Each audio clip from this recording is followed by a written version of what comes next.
Alright, so, we are going to be playing a text-based adventure game called To Burn in Memory, where, let me read this. To Burn in Memory, an ahistorical and atemporal interactive fiction work of I.F. Cobb 2015.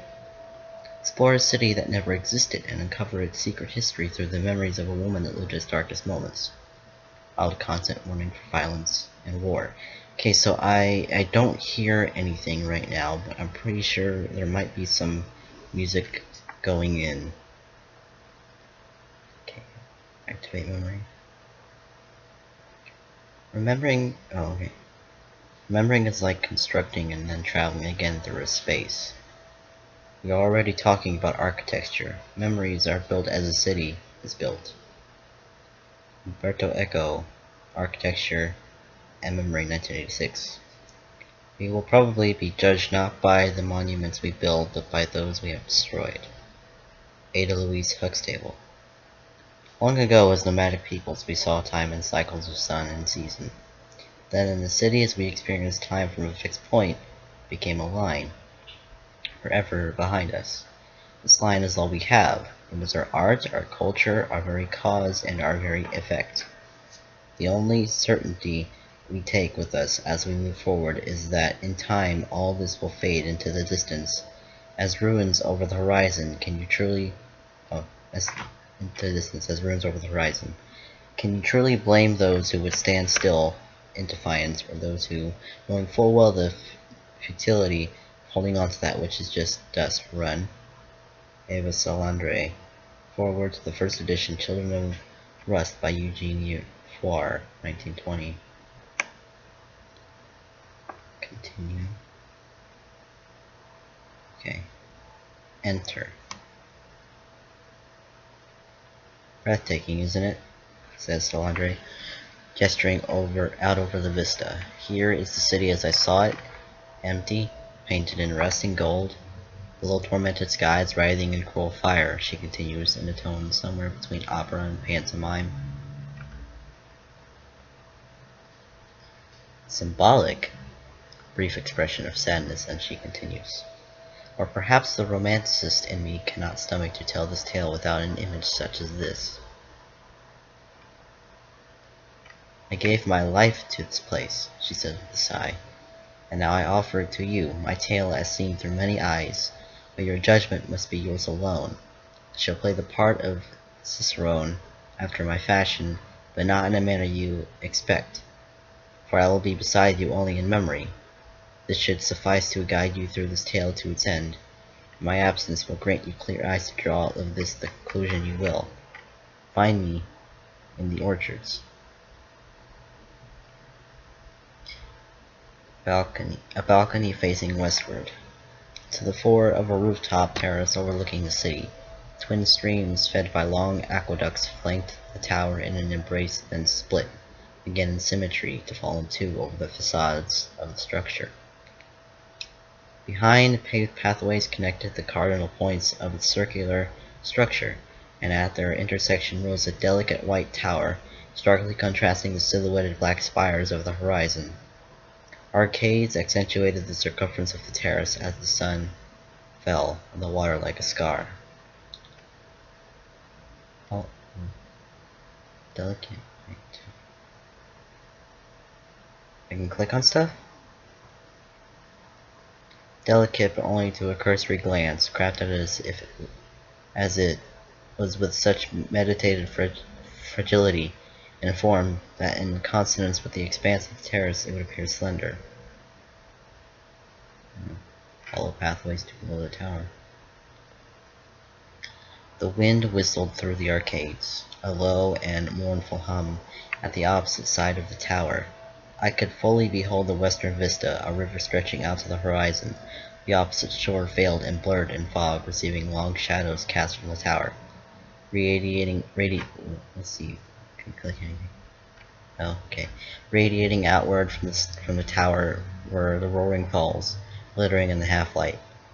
They split circular piazza into two tiers that allowed tier accessible from here by twin descending staircases that curved inward to embrace a small landing. Through blackened windows to east entrance, the tower itself allowed no means of ingress at this level. Ascend stairs to landing. The stairway flattened out and continued, splitting the flow in two to descend towards the outer arcades and the Red River. The entrance to the White Tower was here, and dark in the shadow of the waning sun. A black monolith of a door, seamless and with no visible means of admission. Examine door. On closer inspection, a tight seam outlined a smaller inset door, featureless except for an ornate handle intricately decorated with a solar motif. It was unlocked. I want to check something. Okay, let's look inside.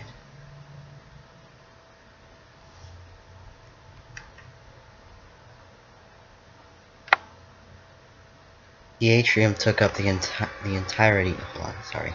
The atrium took up the entirety of the first two floors of the tower.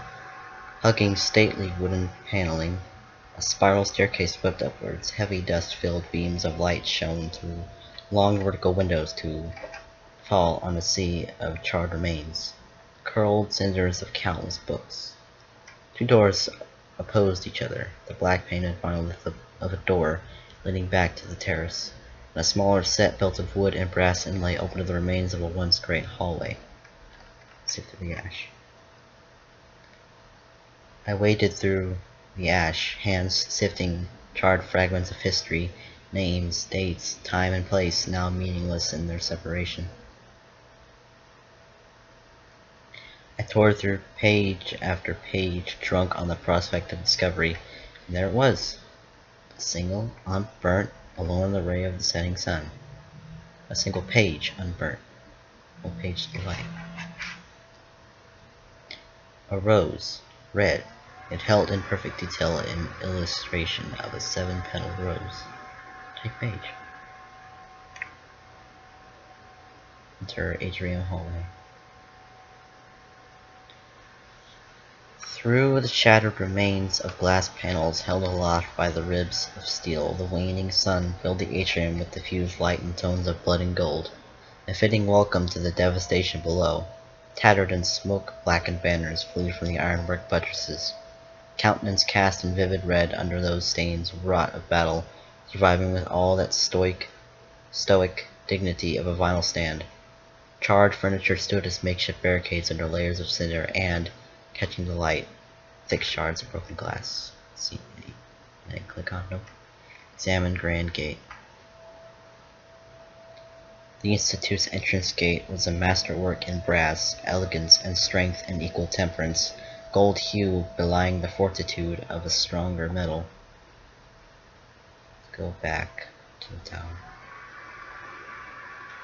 Ascend staircase. The library was cylindrical in structure, occupying in full the 7th to 11th floors of the tower. The first of these constituted a reading area and balcony, followed by 3 floors of mezzanine. A spiral staircase landed on the reading level, below the filigree flow of iron buttress and girder that held up the first mezzanine. All this grand structure forsook its purpose, however, as every shelf now held little more than a thin film of dust, their intended contents lying as ashes far below. Centered in emphasis by the form of the library lay a statue with the features of a 3-headed raven, gazing with mournful eyes out over the river, long shadows cast before its state. Step out to the balcony. A tower cast its shadow over the river to touch the fog-shrouded shore. A small device hissed precariously on the stone balustrade. Examine device. An elegant clockwork device the size of a pocket watch, closed with a latch relief depicting a snake devouring its own tail. What was that called again? The world serpent or something? Open. Centered within the interface of the device, a cold brass sigil sat above a complex clockwork mechanism. Seemingly activated by the opening of the device, a needle began to protrude from below the sigil in a short and abrupt word of clockwork. Place finger on protrusion. Its hunker stated the sigil faded in luminance to that of a low flame's dull glow. Let's take it. Turn to the landing.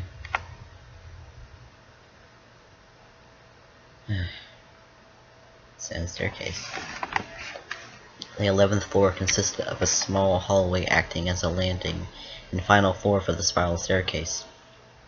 Windowless and unlit, but for faint light seeping in through the frame of the large door taking up the opposite end of the room. Flanking it were the vague shapes of statues, their forms illegible in the dark. Down the staircase.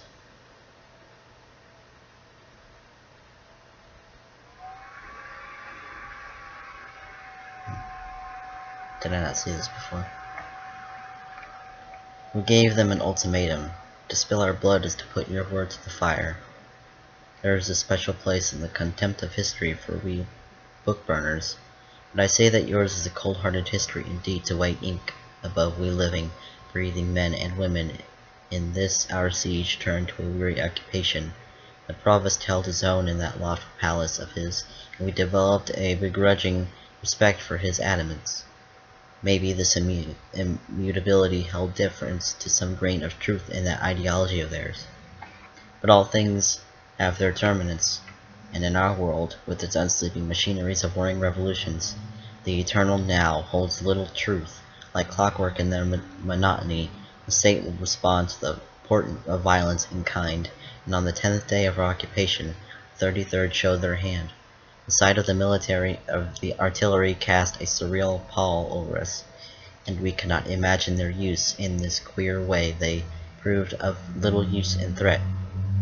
Night falls now, and I fear this ideology of violence will become far less speculative before it is over.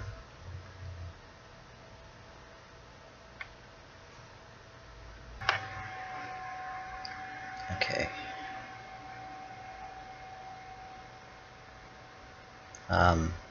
Turn to terrace, I guess.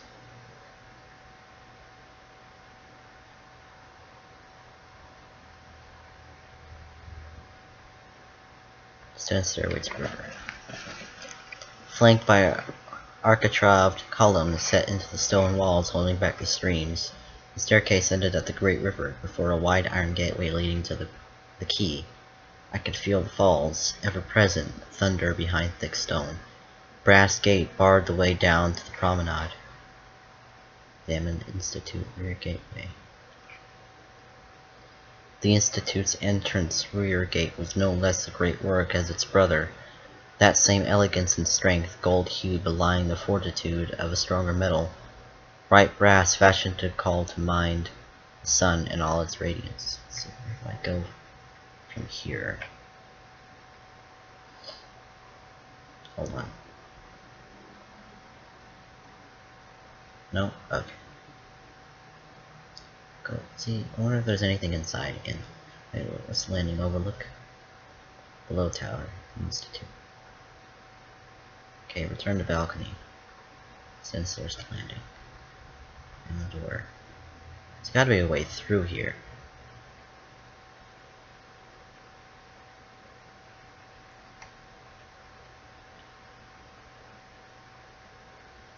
Ooh, okay. I'm guessing after I get certain objects. They say that the first casualty of war is truth, but in this case the provost was the first to fall. Hardly an avatar of sincerity, on realizing the consequences of his actions, the poor fool had rushed down to meet the 33rd with flailing arms in a futile attempt to demand a ceasefire. Then, either through malice or indifference, the second barrage was launched. Heedless of his cries, it's hard to feel pity for a man impaled by gold and carnage that he himself had unleashed. But this was no victory. The battle, if you could call it that, slaughter being more apt, was over the moment the Imperial infantry breached our meager barricades and entered the tower. Each man or woman with a weapon, though there were few, was shot the moment of their surrender. They then lined us up before the walls, and we knew what was to come. It is here I stand, in full acceptance of my fate, but the bullets never come. An officer enters the hall, and shouting a short phrase in German, followed up with a sly smile, points directly at me. Soldiers fire their deafening volley, and each man before the wall falls, but for each woman, not a shot lands. The officer returns and says to me in French, his tone terrifying in his calm demeanor, "Spared you for one reason alone, because your republic would not." Eugene 6, May 21st, 1908. So World War One. Okay. Let's examine here. I stand in the livery of the nation of my birth, wearing my true face before those I have betrayed, to watch with clear eyes the end I have wrought for them. The order has been sent out, and now I wait for the thunder that will signal the last lines of this final act. A moment of silence below the tower. Then the command to fire rings out across the empty square, to be drowned in turn under the 33rd's deafening barrage. And on impact the screams of metal and men alike. But this I can hear not. For me that dread song still played, unmatched in volume and held in rapt attention by my helpless mind. Firm and true stands the watch. Die Wacht am Rhein. I probably botched that. Marseille 5, May 21st, 1908.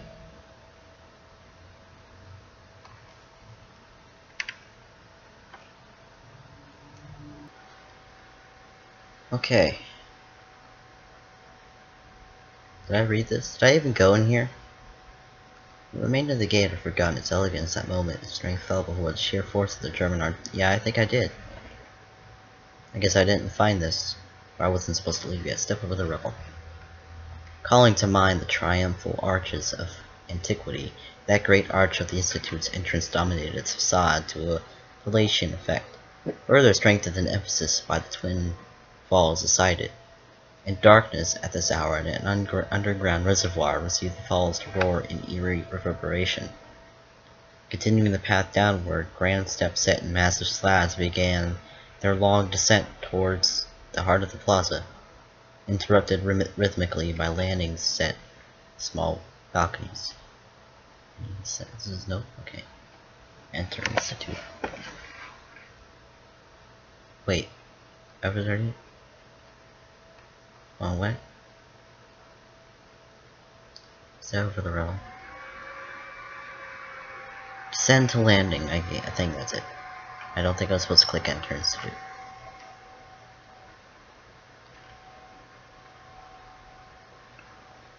And you would burn all this down. For what? The memorist shouts from above. To buy another few years for the condemned? We were by your hand condemned, I reply. And now you ask us why we should want for more?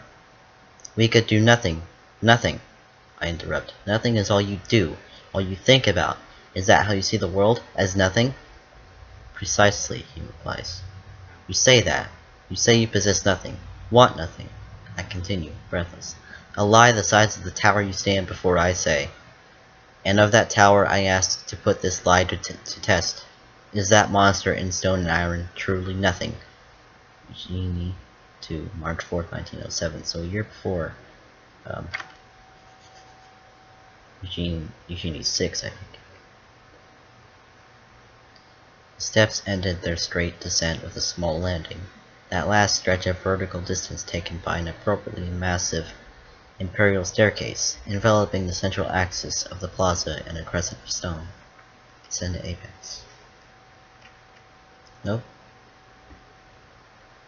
I really need to check what this says up here, because I'm not really checking it. Descend to pendulum.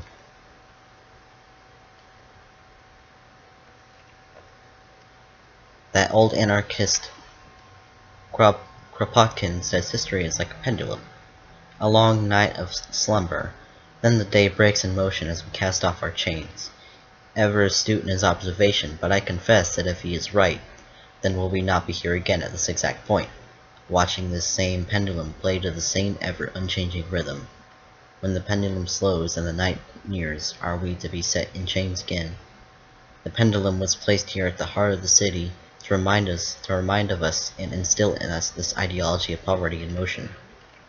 I reject this and say instead that to see history in cycles is to resign change to a pattern set long ago. In short, it is to remain still. Words, words, all words. Action is motion, but here I sit, and I write, and writing is merely the threat and dream of action. Genie 3, September 12, 1907. The black pendulum swings, a ripple of motion in calm waters. The city's beating heart of weighed steel below it.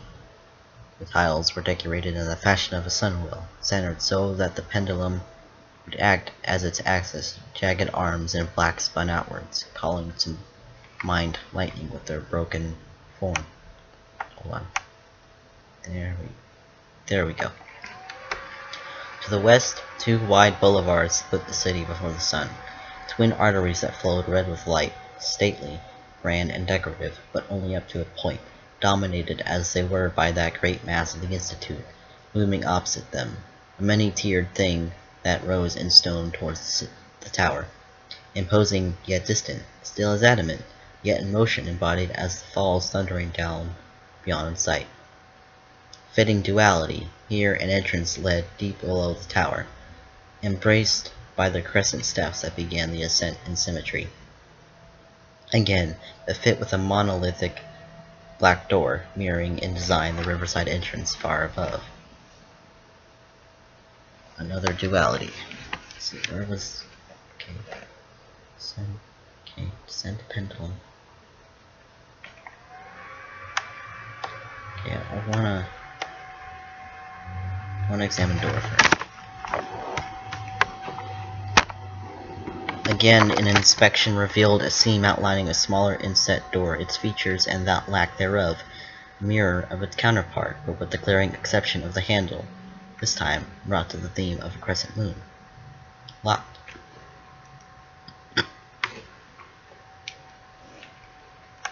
So I guess now we go westward to the Old Quarter intersection. An intersection of 3 streets marked the entrance to the Old Quarter. The old aqueduct lent its name to the district, as it ran through here in a condition of painstaking, and yet as the centuries passed, even more Sisyphean repair. In its shadow rose a grand 8-story building, grand and built by that unmistakable hand of commerce that draws all form towards the sensual, but still that ancient work of the aqueduct loomed over, unheeding.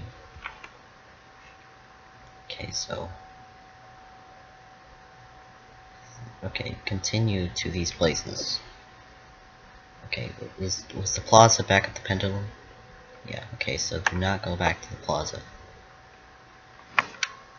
So, we have 3 places to go. The Lacombe building, or continue south of the promenade, or continue to the Latin Quarter Boulevard.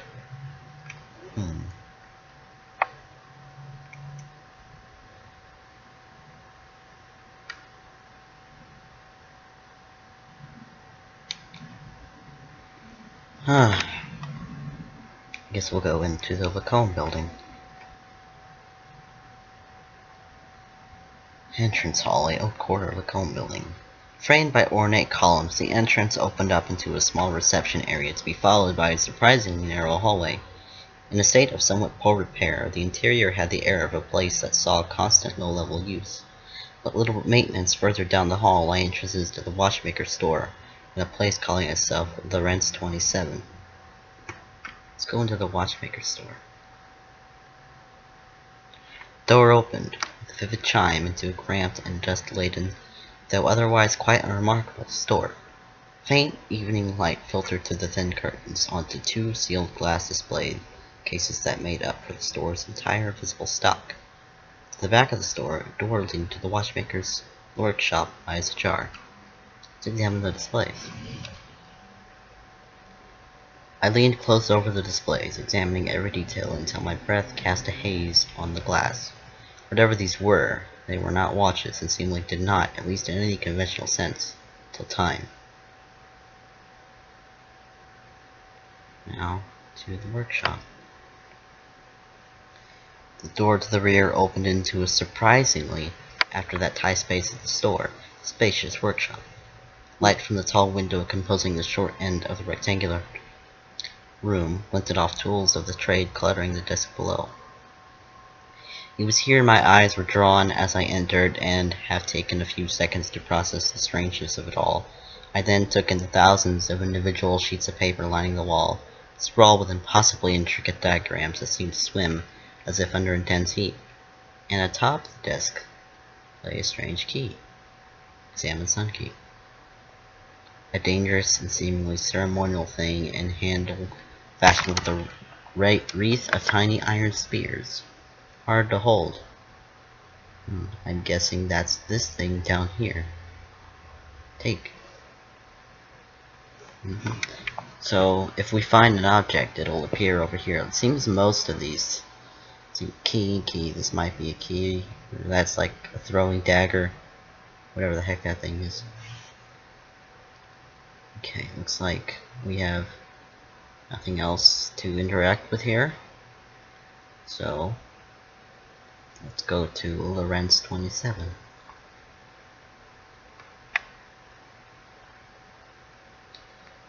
Ava Salandre, old money, sympathetic. She beckons me over. I know you see this as a confession, she says as we take our seats, but the provost, well, doesn't. Ava, I reply, trying a faint smile. I just hope that at least some small part of him would see us as more than that mad beast he makes us to be. She looks down at the table. After a pause, she waves over a waiter and, recognizing him, asks for the usual. The waiter looks over at me. Oh, I'd like the, I say, glancing over the menu without taking in a word, my mind elsewhere. The 18 and the 71, please. I do pray you take another look, madam, he replies. There's reason it's Lorenz 27. 27, then? I reply with the first number that comes into my head. He leaves with a small bow. 18 and 71. Of all the numbers to choose. A faintly puzzled look tells me the significance of this doesn't escape Salandre. I do hope you just got lost in your thoughts of your hero Garibaldi and his conquest in Italy, she jokes ineffectually, with an attempt at a smile. She shakes her head and continues our conversation where we left off before the waiter's interruption. If only, she sighs, this was really all just madness. December 21st, 1906. A small brass plate set before the entrance announced this establishment as simply Lorenz 27. Inside, evening light was cast through large windows onto polished wood to bathe the hall in warm tones, giving the room an expansive feel. Paintings and framed mirrors were embedded intermittently within the wall paneling, sitting at tables and leaning at the bar. Seemingly human figures melted and formed at the corners of my perception. They had voices, only the hazy echoey of their words could be heard. Words spoken, but never formed.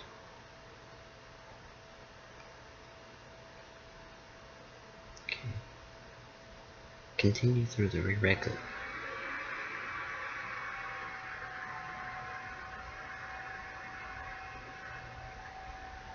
Oh, okay. I think I know where I went. Okay. Turn to the intersection. Continue south of Promenade and see what's over here. There's so much. We don't even have a map. The promenade traced the river in lighting. Okay. And iron balustrade. Further along the shore was a vast railway terminus, a majestic ribcage of steel and glass rising out of the fog, casting its long shadow across the river. Brass gate barred the way up to the Institute. Examine Institute rear gate. The Institute's entrance rear gate was no less a great work as its brother, that same elegance and strength, gold hue, belying the fortitude of a stronger metal, bright brass fashioned to call to mind the sun and all its radiance. I don't feel like I know where I am.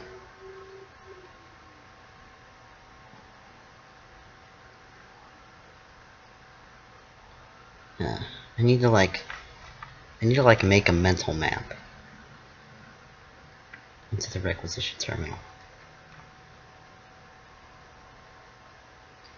Our generation wasn't the one to build the railways, but we remember their struggle. The world our parents built with hammer and iron is our inheritance.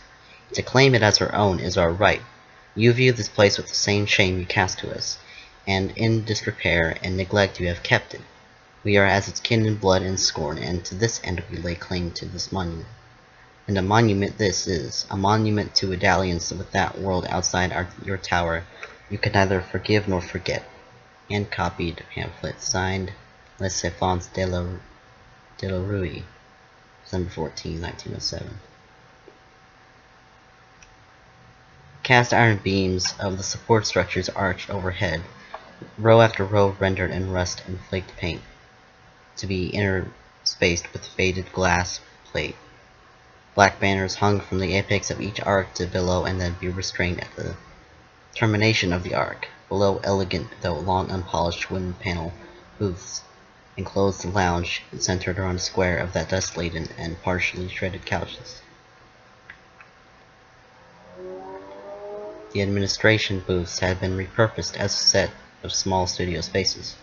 Paint of all colors stained the discs, though a strange abundance of red and black dominated the more careless marks. To the rear of the structure, an old and worn combination safe lay on the tessellated and scratch-tarnished wooden floor. Examine safe. An antique safe, likely a holdover from the structure's former occupation as an administrative office, were tarnished with a pattern of scratch and wear that suggested continued use. Okay, I don't have the combination. I'll have to find it. Wait. Okay.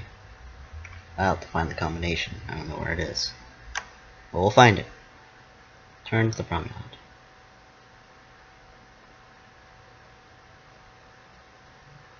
Okay. Walk the promenade to Verona Square. Just off the promenade, an intersection of two narrow avenues met in what could be considered a small square.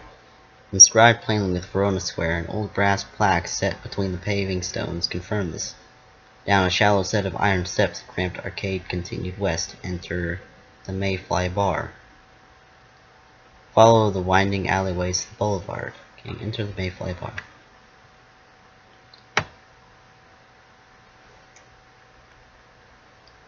Okay. They call us filth, Edith shouts, but they're the ones with blood on their hands. What stains the dear fingers of us working girls is a liquid of another kind. Laughter and drunken cheering, then unexpectedly she turns to me. What says the old soldier, eh, Marcel? Whose blood you spill? I gave her a puzzled look. A joke, she makes a face. Air Marshal. I shan't say you look a day older than me.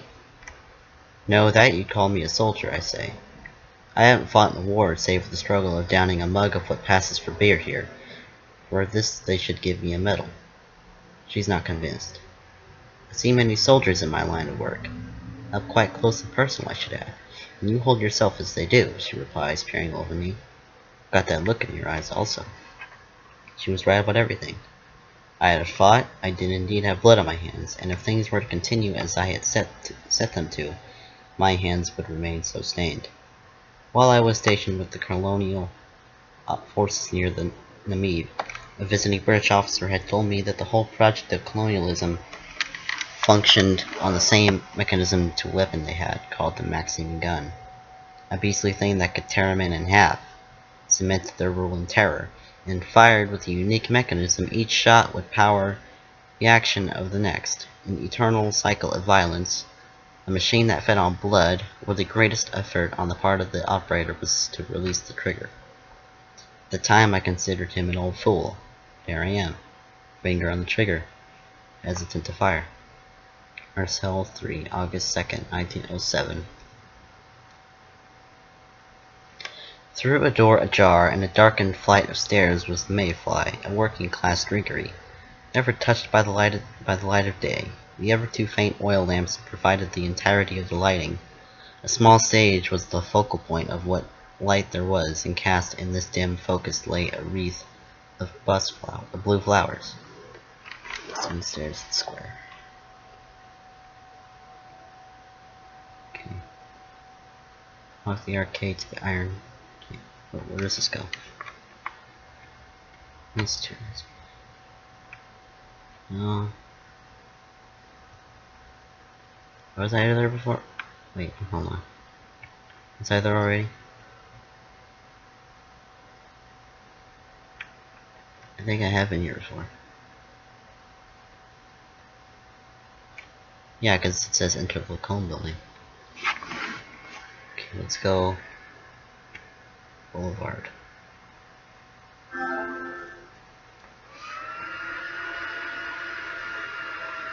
Boulevards are a shadow of their former self now.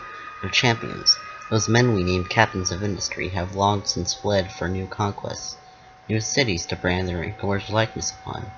In our optimism, we sold our bodies to make a new world for them of iron and grand stone. Our pride such that we saw the Lethe as a monument to our own success, not theirs.